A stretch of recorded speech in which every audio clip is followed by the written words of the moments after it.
welcome to my science video response for the week of February 2nd.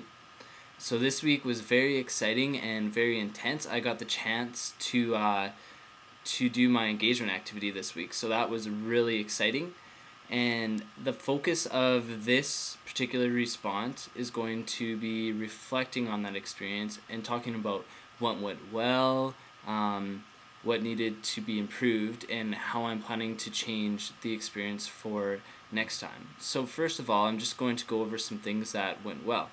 So number one, the activity I thought was extremely engaging. I was able to grab the interest of my peers and definitely grabbed their attention. They seemed really enthused about it, so I was really happy with that.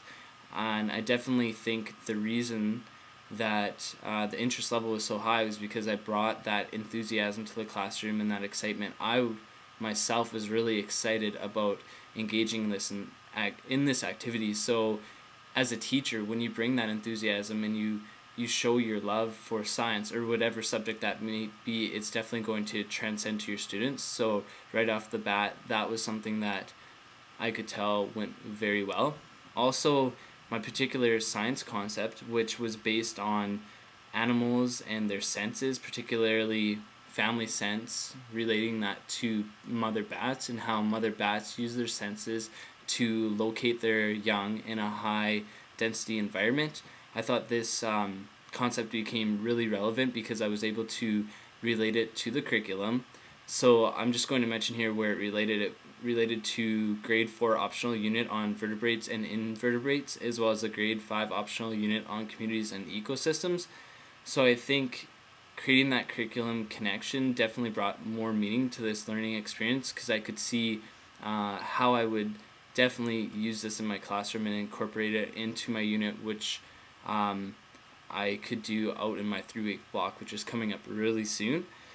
So other than that, I was definitely well prepared for this activity, creating all the different types of senses out in the hallway there. I had to create a bat nursery where each group had a scent that they were trying to locate. That took a long time to get organized and create that simulation. Whenever you're dealing with experiential learning, it takes a lot of preparation.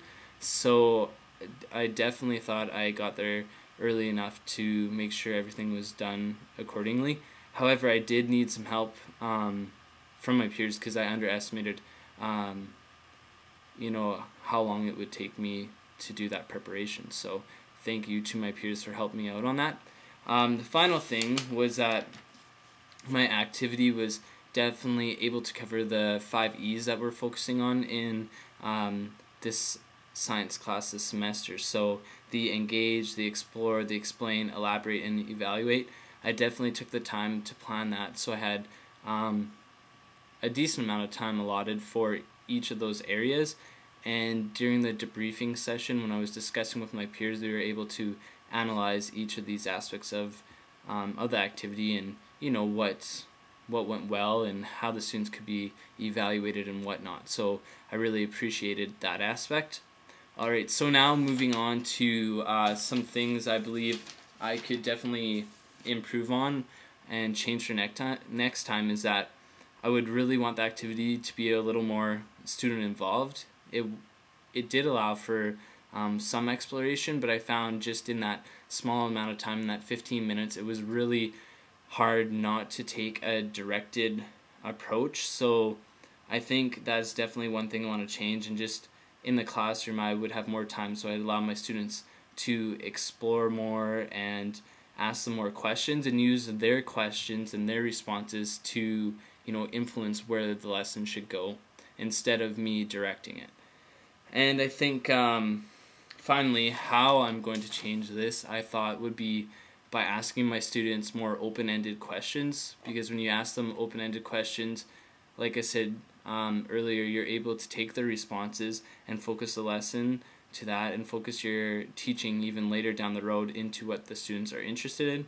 And also, I would have liked them to work in pairs and groups more, so I definitely would focus that in the classroom so they can collaborate and use cooperative learning to come up with different concepts and just when they're analyzing, and then they can discuss and record their findings in their science journals.